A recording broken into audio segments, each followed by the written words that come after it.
In this lecture, we will see applications of cut elimination. So the first and the main application of cut elimination is the proof of completeness of normal proofs. That is, we'd like to prove gamma A true. The truth judgment is logically equivalent to this normal judgment. So we have already seen their equivalence in the fragment of propositional logic with implication only, which is left as an exercise in your written assignment. But this time we'd like to prove this completeness, the soundness and completeness of this normal judgment in the full propositional logic with, for example, disjunction and conjunction and top-bottom as well.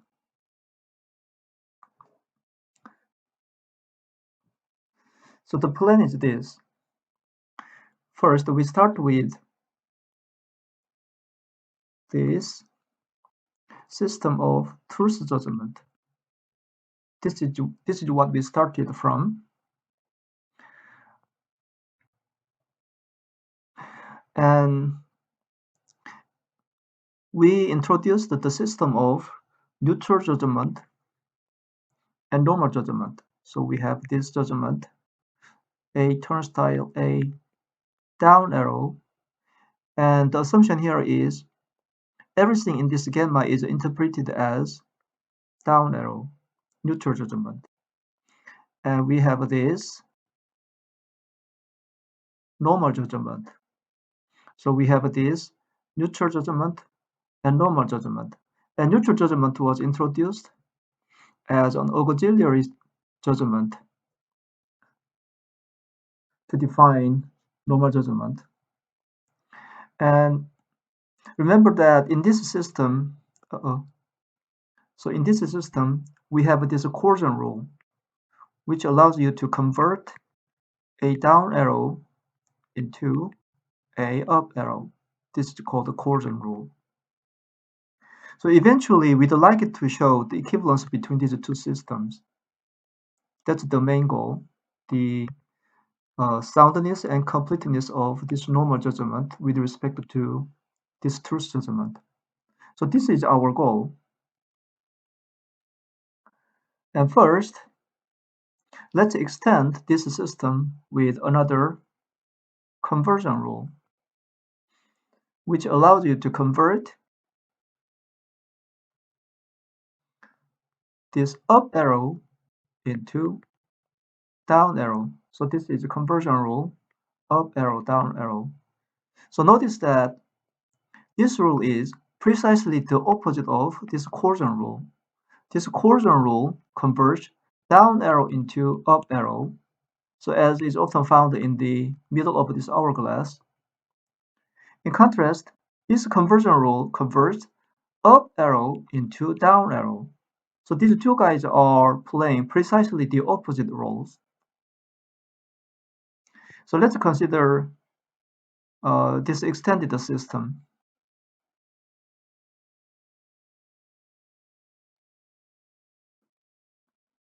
So the plan is we start with the equivalence between these two systems, this system and this system. So let's say this is equivalence 1. So equivalence 1 is gamma A true. This truth judgment is equivalent to gamma down arrow A down arrow. But let's use this symbol plus to indicate the presence of this coercion rule. So in the presence of this coercion rule, we use this symbol plus. And this truth judgment is also equivalent to this normal judgment in the presence of this coercion rule. And the equivalence, the first equivalence, this one, is pretty easy to see. And the idea is simple. Basically, we have these two inference rules, this inference rule and this inference rule. And combined together, these two inference rules allow us to convert between down arrow and up arrow in any order that we like. This up arrow, this down arrow can be converted to a up arrow thanks to this coercion rule, and this up arrow can be converted back to this down arrow using this conversion rule. So effectively, there's no difference between these two because you can always convert one into the other and vice versa. So the idea is that these two judgment, neutral judgment and normal judgment, effectively there's no difference at all between these two judgments. So now, because there's no difference, let's denote both judgment using the same notation, namely a true. Then you get back this system. So that's the idea. And the proof is straightforward. So let's skip the proof.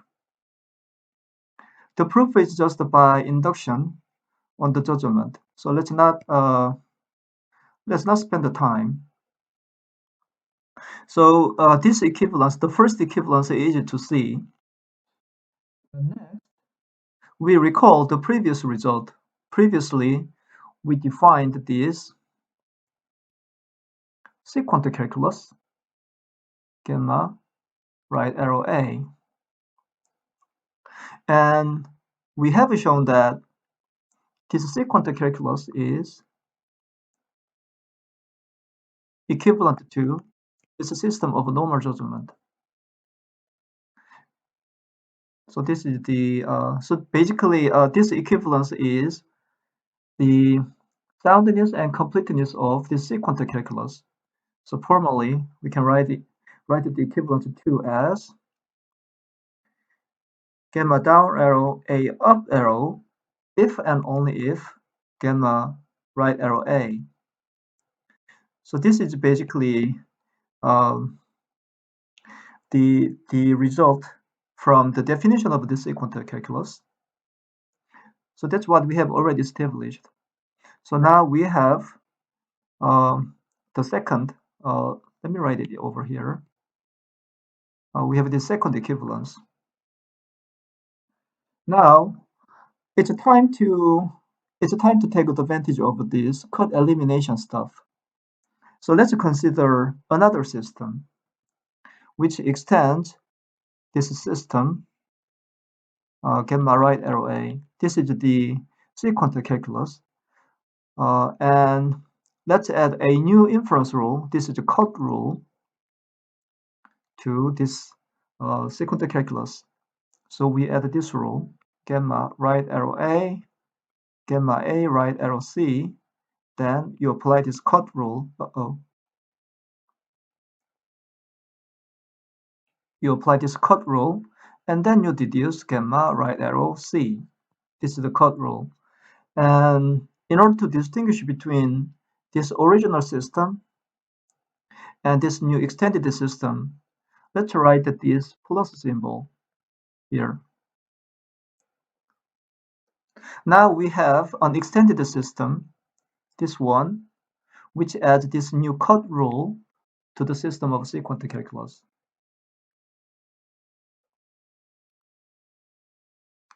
And let's recall the previous result, cut elimination, or the admissibility of cut rule.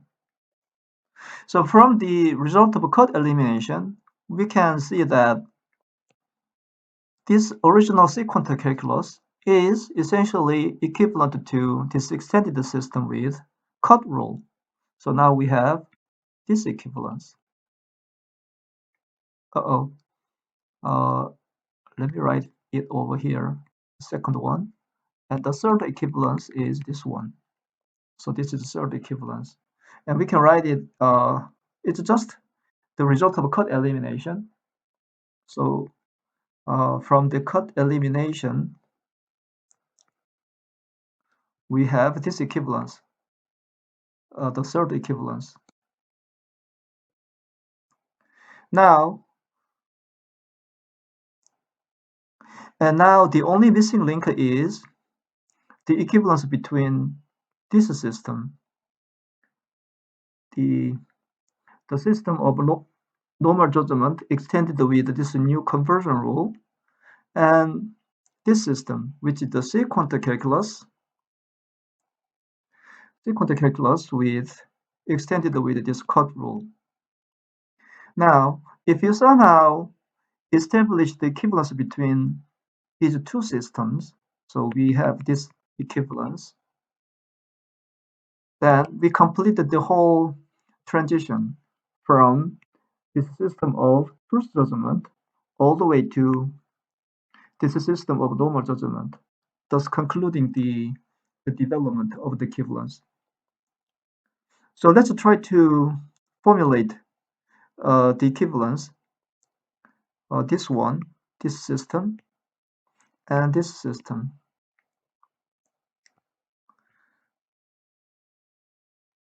So we can state the equivalence as follows. Eventually, we'd like to prove this one, the soundness.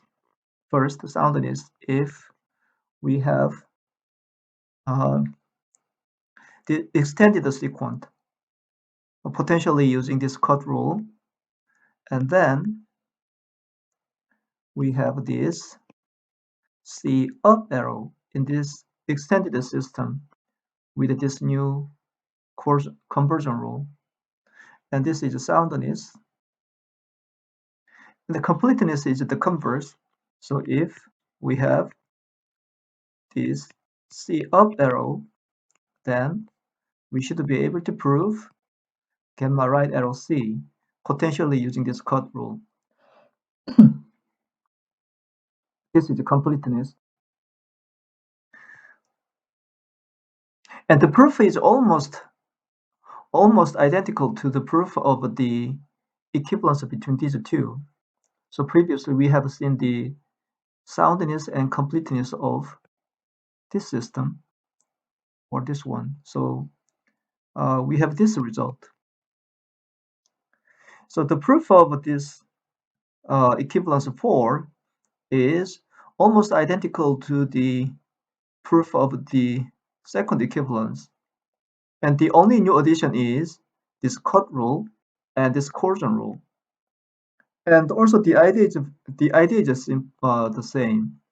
So it turns out that the proof of soundness is straightforward, and as was the case for the proof of the second equivalence, the proof of completeness requires to generalize this statement.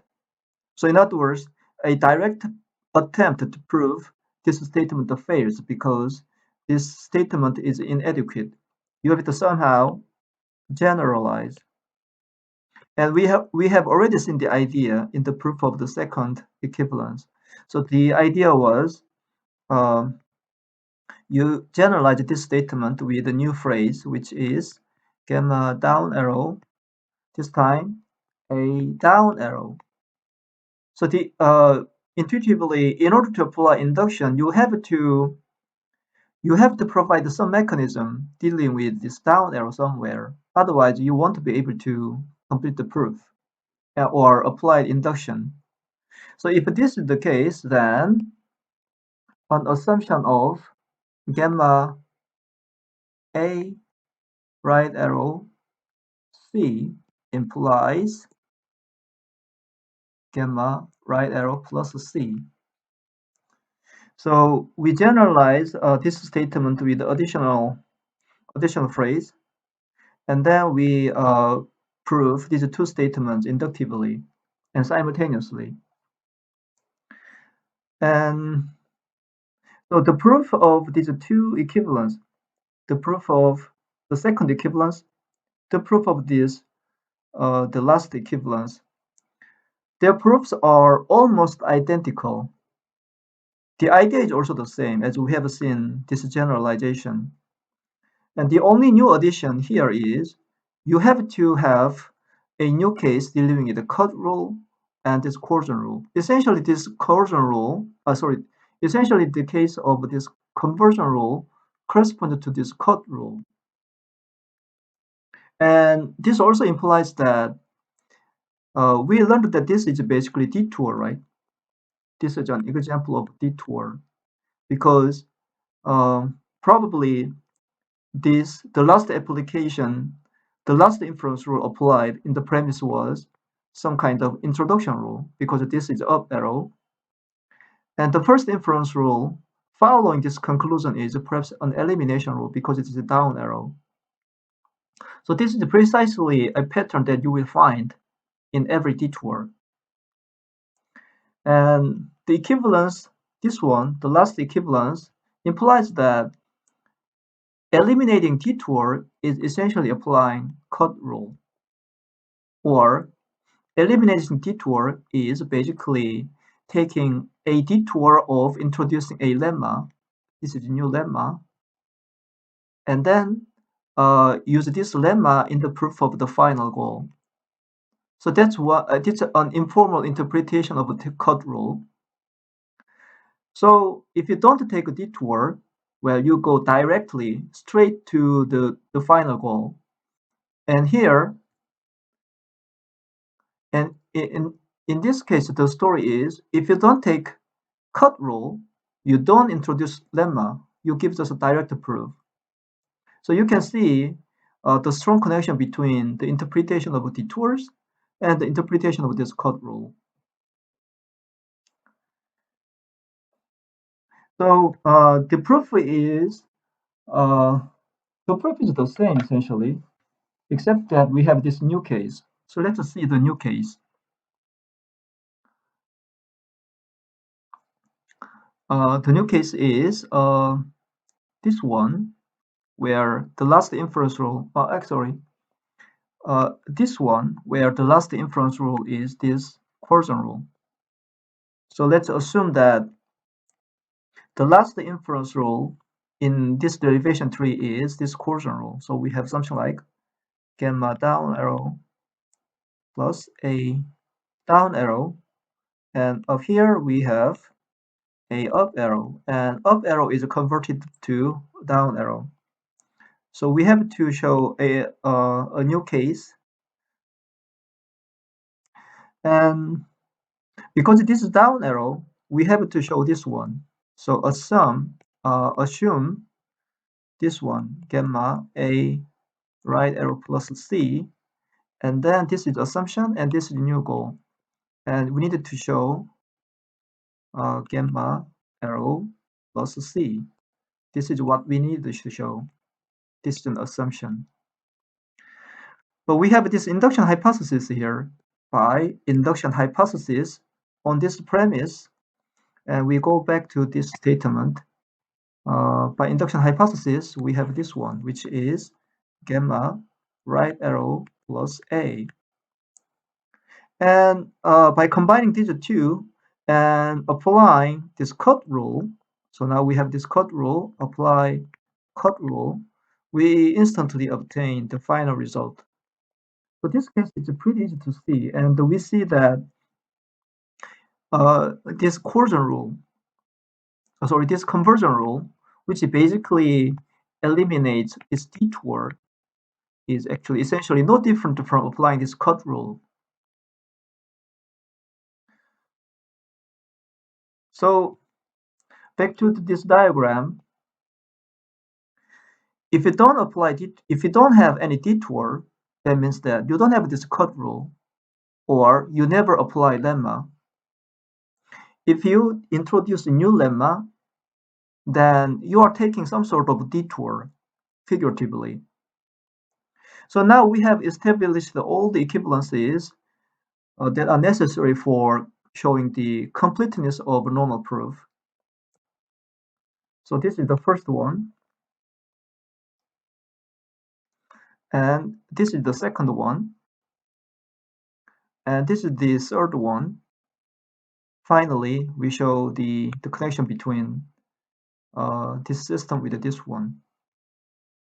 So let me show you the summary again. So this is the system that we started with, just propositional logic with the truth judgment. And our goal is we'd like to show the equivalence between this system and this system of normal judgment. That was our goal. But showing the equivalence directly is extremely challenging. So Gen-Chen introduced this new apparatus called sequential calculus as a tool for proving the completeness of normal judgment. So he introduced this sequential calculus. So using our terminology and notation, we can show the equivalence between this system of normal judgment and the sequential calculus. So basically, this sequential calculus is based on this idea of truth judgment. So we have established this equivalence. Let me make another copy. So we have this copy. So we moved this direction, and it's time to go back all the way back to the original system of truth judgment. So first, we extended this system with this cut rule. Okay. So superficially, this system is strictly larger than this system because of the presence of this cut rule. But we learned that the central theorem in proof theory is a famous cut elimination or admissibility of cut rule. So we have shown that this cut rule is admissible, or basically we can get rid of this cut rule, which means that even though this system appears to be strictly larger than this system, they are actually equivalent. So we have seen this equivalence. And the final piece in the puzzle is to show the equivalence between this system, sequential calculus with this cut rule, and this system extended with this coercion rule, this conversion rule. So we have established this one.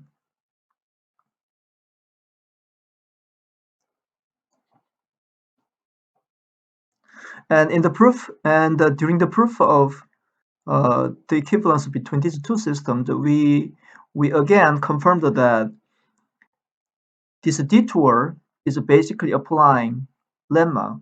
So in other words, if you don't have any detour in your proof, that means that you give the most direct proof without using lemma at all.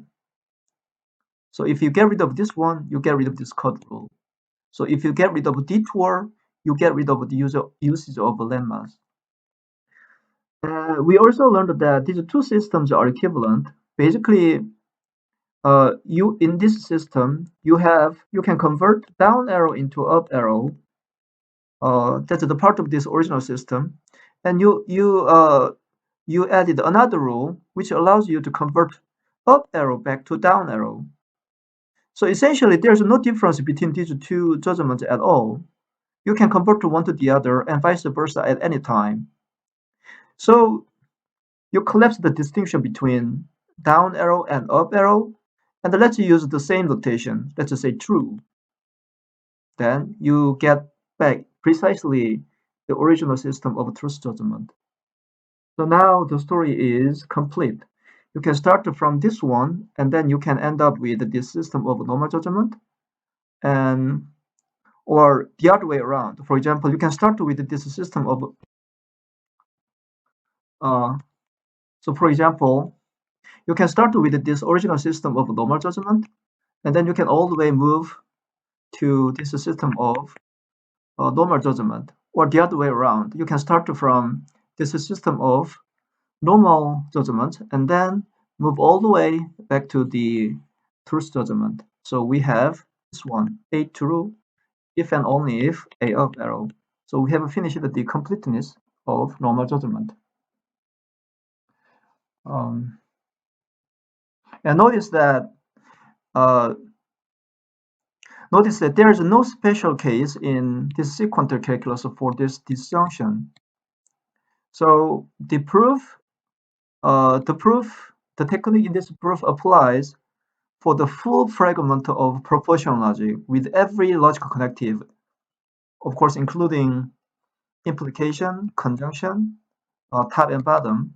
But in particular, you can also add this disjunction, and the proof does not change. Because previously we learned that this disjunction is somehow built into this sequential calculus, whereas in this system, you have to have this funny commuting conversion, which is introduced due to syntactic limitation or notational limitation. Let's just say notational limitation. Our notation is not powerful enough, so you have to introduce this so-called parasite stuff, and that was a commuting conversion. But in the case of sequential calculus, the commuting conversion or the equivalent notion is already built into the system, so there's no complication.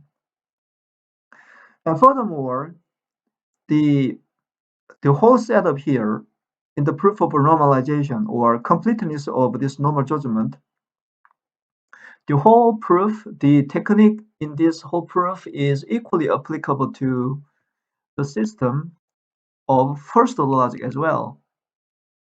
First order. So we have dealt with only this propositional logic, but it's pretty easy to develop the sequential calculus or extend the sequential calculus to include this universal quantification and existential quantification. It's pretty easy.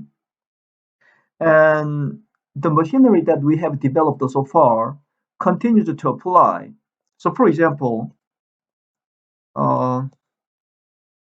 you will definitely need this generalization in the proof.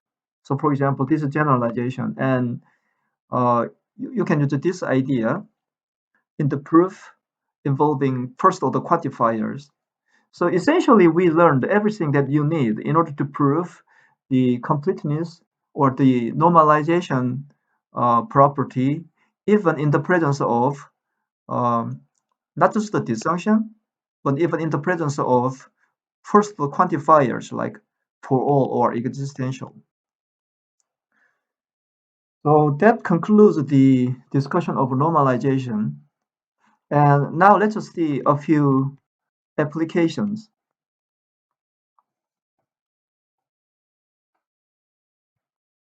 Actually, the first application is this completeness or normalization property. And here is another application, which is consistency of this propositional logic.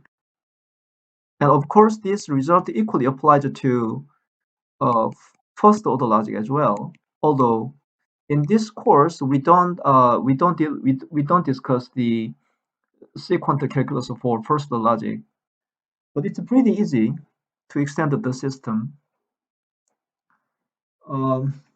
So in order to show the consistency, you have to show that starting from nothing, we should not be able to prove this bottom true.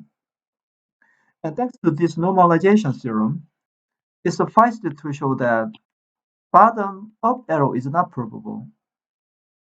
Well, you can develop the solution from this judgment, but we have a much simpler machinery, which is the sequential calculus. It suffices to show this is not provable in your sequential calculus, which is immediately true because no rule can be applied to this formula. That's all.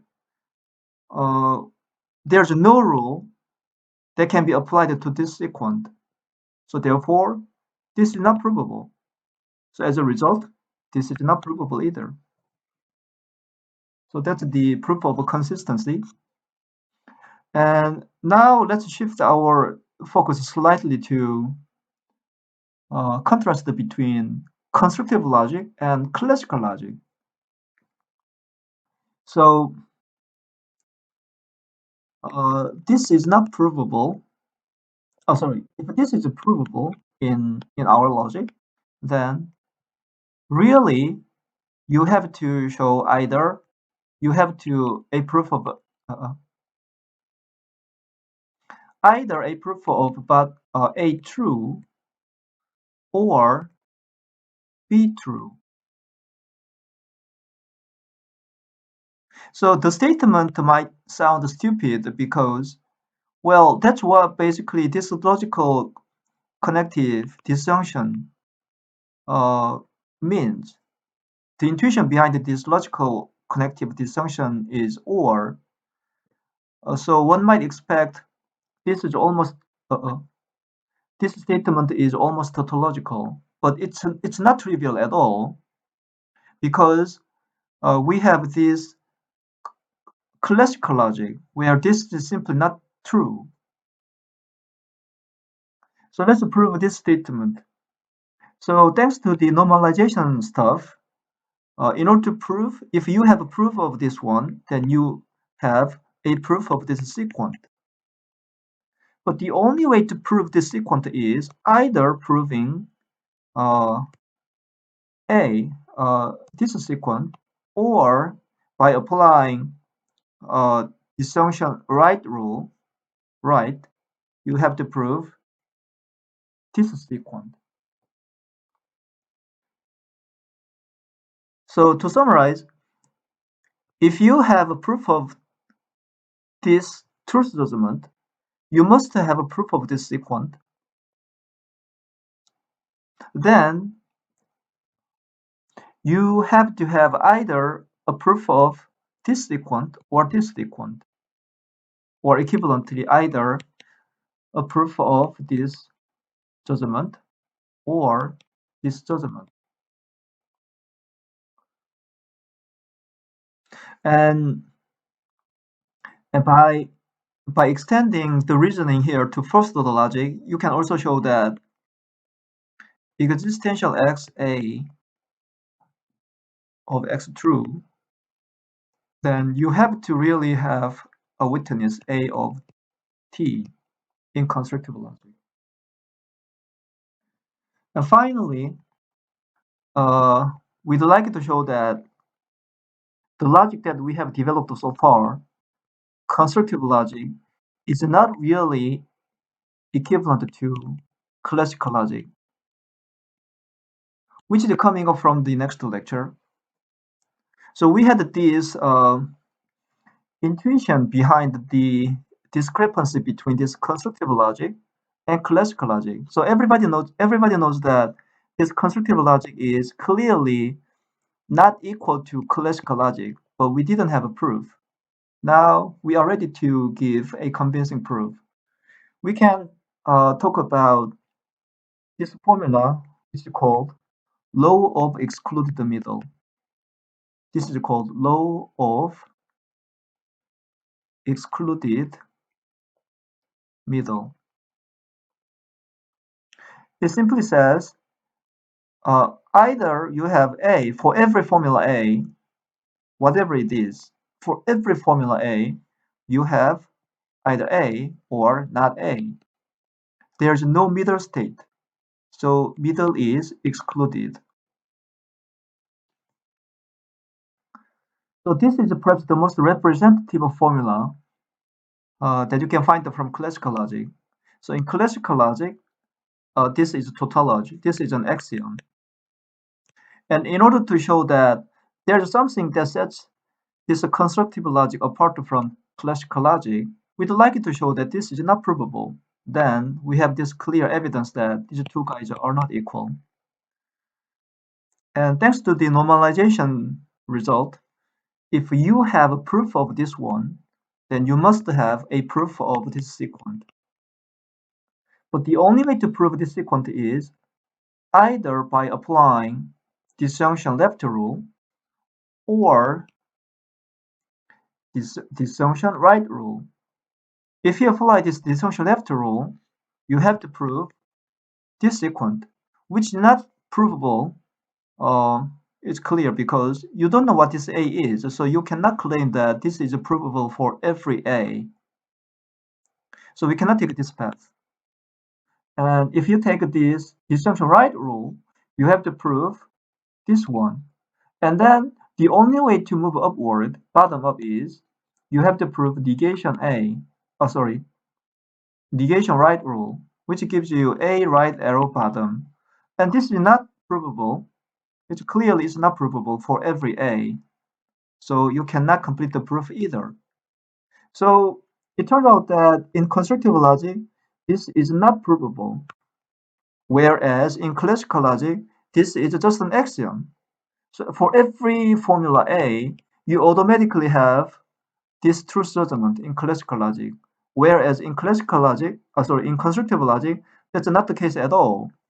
So now we have this convincing evidence that constructive logic is simply not equal to classical logic. In fact, later in this course, we will show how to actually simulate the entire classical logic inside the constructive logic. So this may sound sort of counterintuitive because we can define, we have this constructive logic, and then let's add law of excluded middle as an axiom. And it turns out that this is actually a good working definition of classical logic.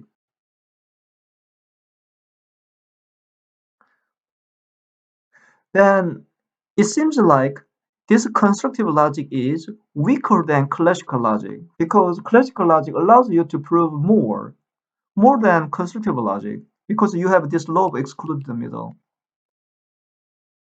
But it turns out that constructive logic is more powerful than classical logic because you can prove, you can actually simulate the entire classical logic inside the constructive logic. So the key observation here is to be able to prove more judgment is not actually gives you more power in reasoning.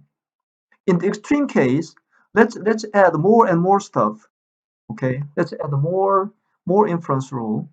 And in the extreme case, let's say you add some funny rule like you can prove everything. You can prove everything. Of course, this logic is nonsense, but let's consider this hypothetical, nonsensical, extreme case where you can prove everything. And clearly this is much weaker than this one because this is very useful and this is not useful at all. So this may sound a bit counterintuitive, but it turns out that constructive logic is actually more powerful than classical logic.